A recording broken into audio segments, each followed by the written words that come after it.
Oh, hey guys, you can see that now I'm holding a fan. The weather now, it's very hot. You can see that here at the window, really sunny, right? So I think that the best choice for me is to stay at home and read a book. So here, this is a special fan that my cousin or my little sister made for me.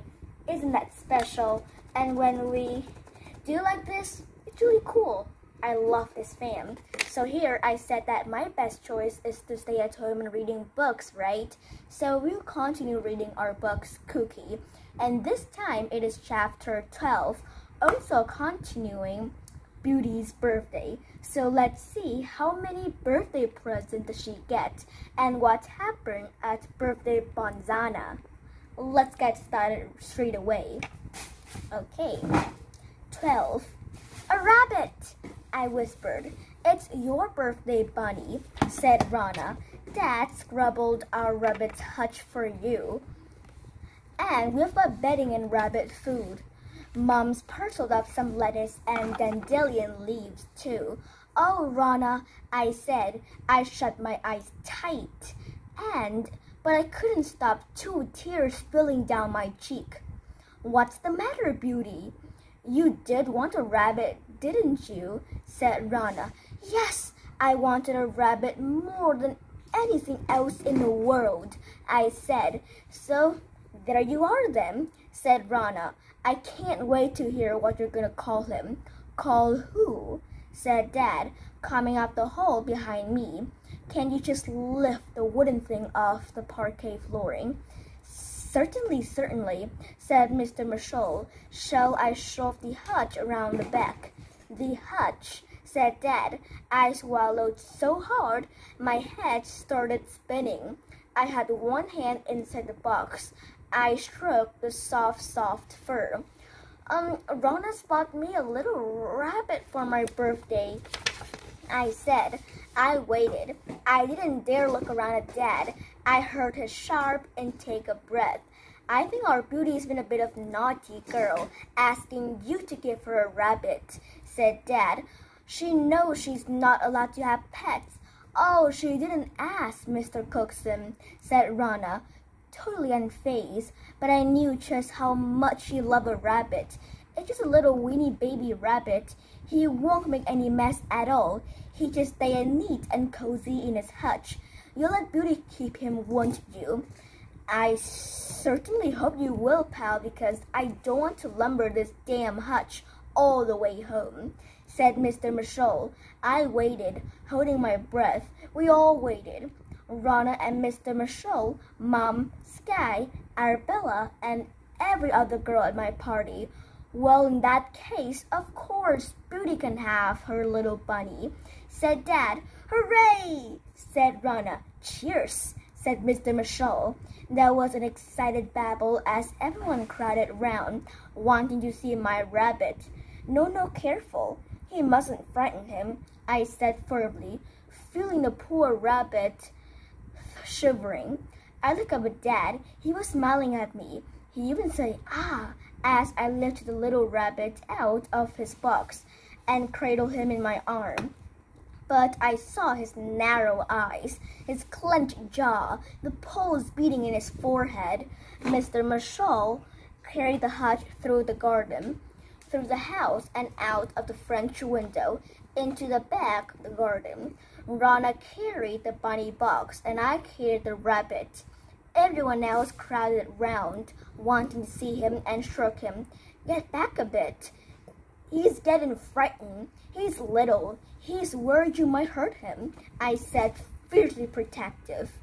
They all moved back, even Sky. It was tricky transferring my rabbit into his hutch. He wriggled frantically and I had to hang on to him really tightly, though I was very tired, like terrified of hurting him. I knew how clumsy I could be, and yet somehow my hands knew how to cup and hold and soothe him. Let's tuck him in bed, said Rana, pulling his straw out of the box.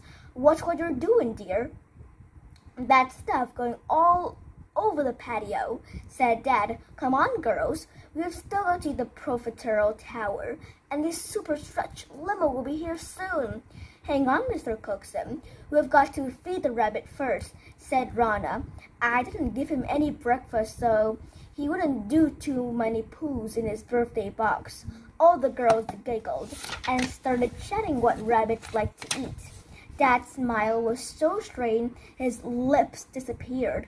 Buck up, then, dears. Sky had hold of the lettuce and dandelion parcel. Here you are, Bunny. Here's your yummy greens, she said. No, Sky, it's not your rabbit. Beauty must feed him, said Rana. So I fed my rabbit. My hands were shaking and my tummy in knots because of Dad. But it was still the most fantastic feelings offering the leaves and seeing my rabbit's nose twitch. His soft mouth open, his little teeth starting to chomp, chomp, chomp. I love Nicholas Navy Bear, but that was nothing like having a real soft, breathing little creature nuzzling my fingers. He's the loveliest rabbit ever, Rana, I whispered. So, what's his name? Your little birthday bunny, she said. We'll call him Birthday, I said, because he's the best birthday present I've ever had. Apart from the gorgeous giant toy rabbit I gave you, Beauty, said Dad. Come on now, they're about to cut the cake. Back in the house, everyone. Mom made me wash my hands, though. I wanted to keep the feel of birthday soft fur and warm tongue on my fingers. I didn't get to cut the Profiterole Tower myself, as it was such a complicated job, but I handed out the plates to everyone. Mr. Marshall stayed to have a piece too. Yum, yum. I've got lucky, he said. Happy birthday, Beauty. You look an absolute picture in that lovely dress. I looked at him. He didn't seem to make a joke. He was smiling as if he was really meant it. Thank you, I said, smiling back at him. It's my birthday present from Mom. Oh, well, your Mom got the knack of looking lovely herself, said Mr. Marshall, nudging up Mom and giving her a little pat.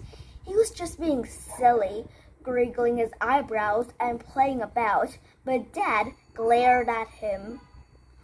Right, we better start running after the kids. The super stretch will be here any minute, he said, peering at his Rolex. I don't want to chase you out, chum, but we need to get cracking. Mr. Marshall took this heavy hint and said goodbye. I wish he was coming with us. He was so kind and funny. I felt nothing really bad could happen when he was around. Now, girls, you better all make a quick trip to the little girl's room. We don't want of you chicken short in the super stretch, said Dad. I brushed Scarlet. Some of the girls tittered. Some rolled their eyes. Beauty, show everyone the bathroom. Don't worry. At the last count, we had 4 loos in our happy home. So you shouldn't have to stand around with your legs crossed too long. Honestly, Emily muttered. He's so crude. Vulgar, Arabella agreed. Why go on about all his loos anyway? Does he think we don't have any at home? Said Sky. Oh, stop it. He's just being funny, said Rana. But I knew she was just saying it to comfort me. She came up to my bedroom with me. She squealed when she saw the monster pink rabbit lurking in the corner. Oh my goodness, it's the biggest rabbit I've ever seen. It's horrible, I said. What's it called? Just Pinky. If I give it a proper name, it'll start to get real. I suddenly give Rana a big hug. Thank you so much for your birthday, Rana. I really meant it. He's the best birthday present in the whole world. He's the only little bunny from the pet shop. Your dad isn't really cross about it, is he? No, I lie. No, he's fine, I sigh. I do like your dad, Rana. Oh, my dad's a silly old sausage, said Rana fondly. That's what I call him sometime, and he's calling his little chipolata. Rana danced around my bedroom, gently touching all my Victorian doll collection, and my little china animals, and my musical box, and all my glass snowstorms. You've got such a lovely bedroom, Beauty, and fancy having your very own bathroom. Even Sky hasn't got her own ensuite bathroom, and her family have got pots of money. It must be such fun to be as rich as you. Lulu and Poo Poo were clamoring to use my bathroom, too, so we let them in and then we went downstairs. I heard a sudden squeaking. It's here! Look out the window! Oh goodness, it's enormous! Our own super stretch limo. All the girls were dancing up and down, so excited. I had a peep too, and my head started thumping at the thought that it was my birthday super stretch limo. The caterers were starting to clear my birthday buffet already. There was no sign of Mom and Dad. I went looking for them to tell them the car was here. I opened the door of the kitchen. Dad had hold of Mom, his face contorted. I ran forward, terrified he was going to hit her again. Dad, the super stretch limo is here. Come and look, it's so grand. I'm so lucky, I blurted, even though I'm not lucky at all, one little bit. Dad didn't even seem to hear me. Never let you see you flirting with that crepe Michelle again, he said, giving Mom a shake. She wasn't flirting, Dad, I said. I'll thank you to mind your own business, Beauty. Dad said, did you see the car was here? Right, let's be off then. Mom rubbed her wrist, blinking hard. Very hard. She blinked like this. She looked at Dad as if she wanted to say something, but then looked at me instead. She tried to smile. Come on then, birthday girl, she said, picking up a large carrier bag on the kitchen door. What's that you've got, Dilly? Dad asked. Oh, it's a little going home present, said Mom. Beauty can give one to each girl as we drop them off. Dad breathed a little easier. Nice touch, he said shruggingly. So what are we going to give them all? Bracelets, smelly bath stuff, cuddly toys?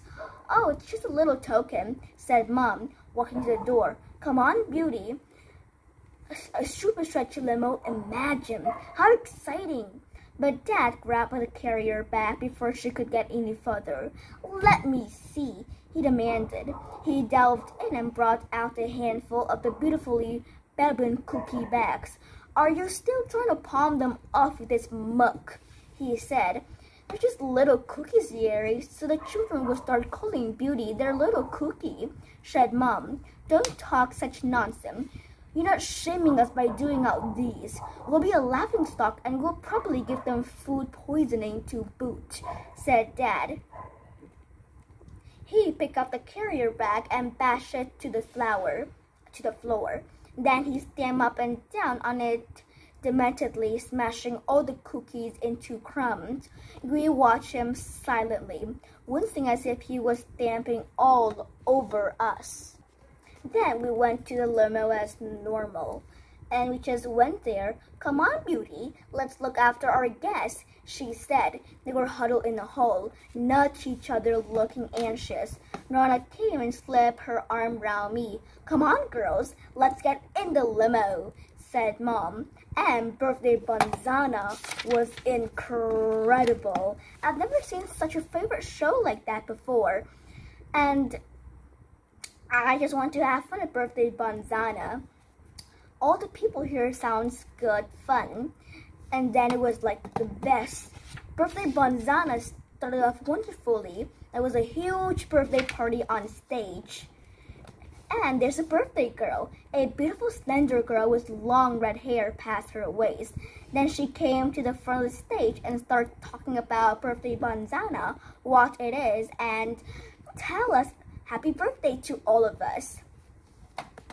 And then it was time to come home. It was time to come home. And here, when we come home, we saw an unexpected thing happen. Unexpected, that make me want to cry all the time. So let's see what that unexpected thing was. And when I come home, I start to look for a birthday. I stopped. Mom said, "What happened, Beauty?" "I'm looking for a birthday," I sobbed. "Who?" "Oh, that damn rabbit. Has it escaped already?" said Dad. "You deliberately let him out," said Mom. "You must have sneaked out here while Beauty and all the girls were getting into the limo." "I didn't sneak," said Dad, putting his hand on his hip. We stuck his chin up. "Yes, I let the rabbit out. I've always made it plain. I'm not having animals all over the place, but he's mine." I wept. "How could you let him out, Dad? He's so little. He will be so frightened. Oh, birthday, where are you?" "Stop talking nonsense. He'll be chomping grass somewhere with all his little bunny friends," said Dad. "That's the place for rabbits, out in the wild. Now, stop that baby crying. You look a sight with your face all scrubbed like that. There's no need to make such a stupid fuss. You have got a lovely pink toy rabbit to play with." I barely listened to Dad. I carried on searching. Mom howled too. "He must be somewhere. He could have been buried all the way under the fence, could he?" I said. "He might have squeezed out at the end behind the shed," said Mom. "I think there's a bit of a gap in the fence there." She ran to look and then gasped. She staggered backwards, her hand over her mouth. What is it, Mom?" I said, getting to my feet. "Don't come any nearer, Beauty. Stay where you are," Mom said. She was shaking all over too, as if she was going to fall down, and I couldn't help running to her, though she shouted at me to keep away. Then I saw why. Birthday was lying limply beside the shed, his little furry body and his soft paws, but his head mostly wasn't there. I started screaming. Mom put her arms tight around me, pushing my head against her chest so that I couldn't see poor torn Birthday anymore. Poor Beauty, right? Dad ran over. "Oh God, how disgusting! A fox must have got it. That's animal for you," he said. "You monster," said Mom. "What? Look, I didn't tear its head off shoulder. I wasn't to know a fox would get it. Still, that's what happened when you have pets. Come here, Beauty. Have a little cuddle with your dad." I shrank away from him. "I bloody hate you," I sobbed. "What?" Dad stared at me, shaking his head. "Don't you dare talk to me like that. I'll wash your mouth out of soap." "Stop, you stupid threats, Yeri. You sicken me," said Mom. "I sicken you?" said Dad. "How dare you say that to me? I dragged you out of the gutter, spent a fortune on you, give you this beautiful home." "It isn't a beautiful home. It's a living hell," said Mom. "Well, if you don't like it, then get out of here," said Dad. "Go on, push up you alphabet, you ungrateful cow." "All right, I shall," Mom said. I said, clutching her. "And you can take the kid with you," said Dad. "Of course," said Mom. Dad stared at her and then folded his arms. "Right then, sort of, both of you," he said. "We will, just as soon as we bury poor Birthday," said Mom. "You're gonna do what?" "You're not digging a hole in my lawn," said Dad. Mom took no notice. She went to the shed and got a big garden spade and a smaller one for me. "We'll dig here, Beauty," she said. "Go and change out your dress and boots, put your jeans on, and come back and help." I did what I was told, still sobbing. When I got back to the garden, Dad was digging too, sighing and swearing. Mom carried on, digging as well, though her hand kept slipping and her spade didn't cut cleaning through the earth. She'd taken her high heels off, but she couldn't put her bare foot on the spade and push down. I gently took the spade from her and started digging properly. Mom straightened up, staring over at the remains of Birthday. "I won't be a minute," she said, going into the house. I hated being left alone with Dad. He was crimson in the face and sweating badly. "This is all your fault," he said to me. "You would go on and on about wanting a rabbit. Maybe this will teach you a lesson." I didn't answer. I just went on digging. Mom came back with a pillowcase. She went up to Birthday's body. I'll do it, said Dad. No, I will, said Mom. She retched as she touched Birthday, getting her hands all bloody. But she grabbed the pillowcase round him and carried him at legs at arm's length over to us. Say goodbye to him, Beauty, said Mom. Goodbye, darling little Birthday, I said, touching the pillowcase. I could feel him underneath, still and stiff. Mom let me lay him in the bottom of his grave, and then we started covering him with earth. Let me do it for God's sake. You've got to fill it in evenings so the star fits back on top, said Dad. All right then, you do it, Jerry, said Mom. She took me by the hand and we walked into the house. Mom looked at me. Go and pack a suitcase, Beauty. 3 or 4 outfits. A few of your favorite things, washing stuff, pajamas, just as if we're going on holiday, she said. So, we're really leaving, I said shakily. Yes, we are, said Mom. You don't want to stay, do you? No, I want to go with you. Then that's what we'll do, said Mom. Quick then. I chose my new gray dress and boots, my other jeans, a denim skirt, 3 t-shirts and a thick jumper. I packed my new felt tip and my drawing book, my Sam and Lily folder and my new DVD, and a little princess. The giant pink rabbit leered at me in a corner as I snatched things frantically and squashed them into my suitcase. Ready, babe? Said Mom. She got her suitcase back too.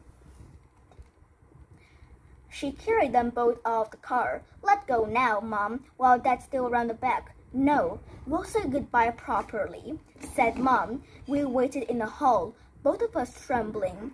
Dad came in from the garden at last, his shoe in his hand. What are you doing, lurking there? He said, walking down the hallway. Get those shoes off. You'll be walking mud all over the carpet. We're going, Jerry. I'll keep in touch, obviously, as you want to see Beauty. What? You're not really going, said Dad, because I set that damn rabbit free.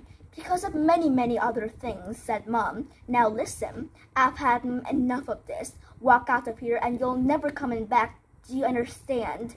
And if you think I'm setting you up in another happy home, you're very much mistaken. I sue you for desertion, and I won't pay you a penny. I won't have any money anyway, not if I'm done for battery. I'll probably end up in jail. I don't care what you end up, said Mom. Don't worry, I'd sooner live in a pigsty than one of your happy homes. Goodbye. Goodbye, Dad, I whispered. Dad was still shaking his head, looking utterly baffled as we walked out of the house. So, such a terrible birthday, is it? And finally, Beauty and her mom leave. So what happened next? We'll know. Bye.